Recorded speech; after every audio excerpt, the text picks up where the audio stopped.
75387's Boarding the Tantive IV is LEGO's March 1st, 2024 Q1 flagship playset release. 7 figures provided in a LEGO Star Wars set at $55 retail is unheard of, and there's an exciting playset to tie it all together. This is the LEGO Star Wars team's first 25th anniversary set that hit shelves, and I'm so grateful a viewer found this early and reached out to me first. So let's jump into this review. Right away, we're given 2 fleet troopers with the same face print we've seen from previous Rebel sets, including last year's Yavin Temple. To me, it's a little disappointing to get the snub fighter treatment for the faces here, as LEGO's own promotional material shows off a variety of new Rebel faces.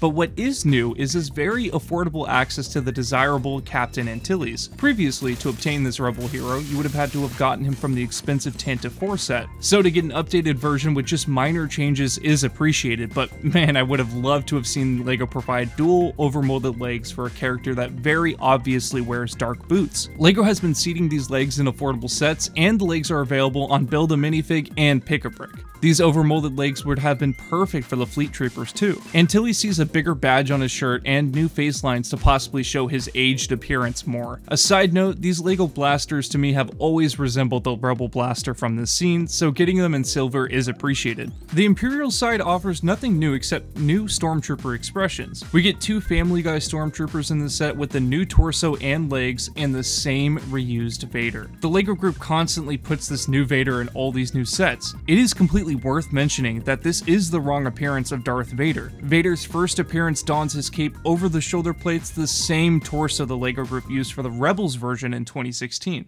To me, this is a huge miss. This is one of the most iconic sci-fi scenes of all time. It's Darth Vader's first appearance, and LEGO already made a version of this figure that already exists.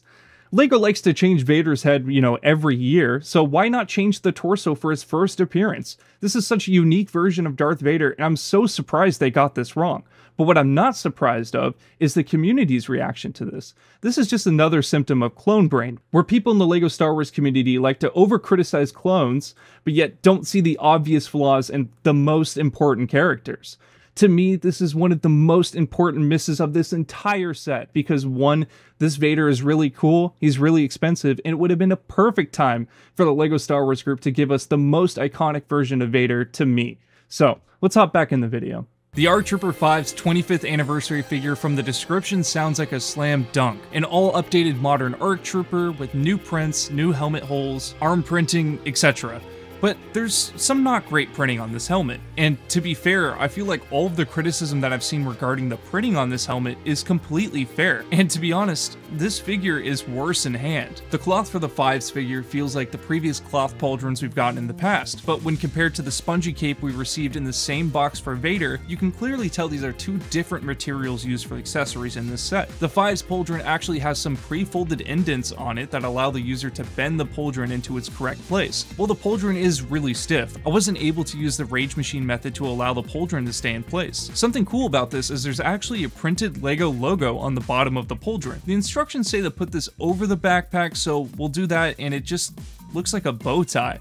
This looks super silly. When presented like this easily could be mistaken for a cheap knockoff, which surprisingly, these have gotten better in the last couple of years. I'll cover some mods you can do at the end of this video to help make this figure look better, but as it is, it's okay. The arms on the ARC Trooper reuse the same wrist rocket design found on Boba Fett, despite being 2 different rocket platforms. The head is one-sided, but the print is perfect, and I would have loved a hairpiece for 5's, but look at all these parts for 1 fig. Now, unintentional or not, the 5's figure is found in the 5th bag of this playset. In short, some good, some bad, but man, this figure just looks fake. It looks like a knockoff. That's 7 figures in this $55 playset, and I feel like that's really the true highlight of this set. Now let's jump into the build. Right away, the biggest play function of the entire build is found on the outside of the build, pulled by the Rogue One launch sequence. While not in the original trilogy, this feature is still the most exciting thing they could have done for this set's main play function. While the play feature itself is a little tricky to pull from the actual switch, an alternative is presented at the front of the playset to allow the mechanism to operate. When the switch is pulled, the printed door piece flies open to show the blasted open part. This mechanism works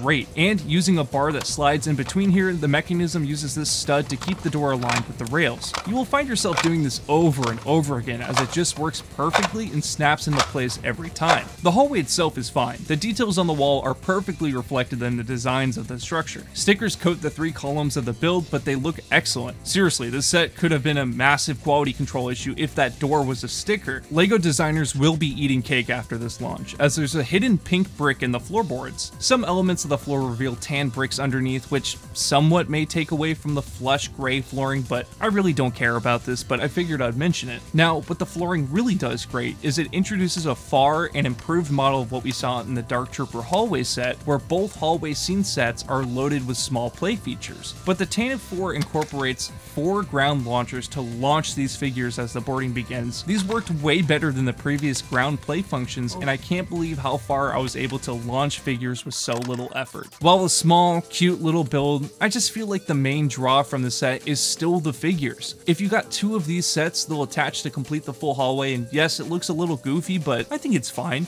and it does the scene justice. Just don't buy multiple for full retail. I can imagine this goes on sale before the end of the year, and this is where this becomes a solid army builder. Now, it wouldn't be a true MayDayFigs video without modding these figures. For Vader, I highly recommend picking up the correct version of the torso, and if it ever releases in another set, that's your time to pick it up. It's still a little too expensive to go out of your way to pick it up for the right scene, but it is what it is. Antilles and the Fleet Trooper get their overmolded boots, and switching out one of the faces with the Rebel that we got from the Yavin 4 Temple, you get another different Fleet Trooper. And also, in A New Hope, we see a Fleet Trooper with no black shield on his helmet. Removing the black visor is an easy to obtain look, or just pick up one of these rare white visors. Revealed last year via exclusively Pick-a-Brick, and while you're at it, grab one for the ground crew too. Now this also would have been a great time for LEGO to release their Rebel Friend figure. It's one of the most iconic LEGO Star Wars characters of all time. It's also one of the first in-house designs that LEGO did for a game that has gained a lot of popularity. But custom pad printer Grandpa Clone Customs made a $5 Rebel Friend torso, and a fixed pad printed helmet for 5s printed on their replica helmet and official.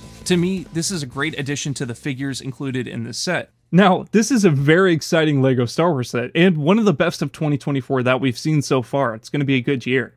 But I have to be honest, when I look at the $55 price tag plus tax, I don't know if I can recommend it at its retail. I think if you find this guy at $45, $40 on sale at the end of the year, this is a great pickup. Maybe even get 2 that connect the hallways.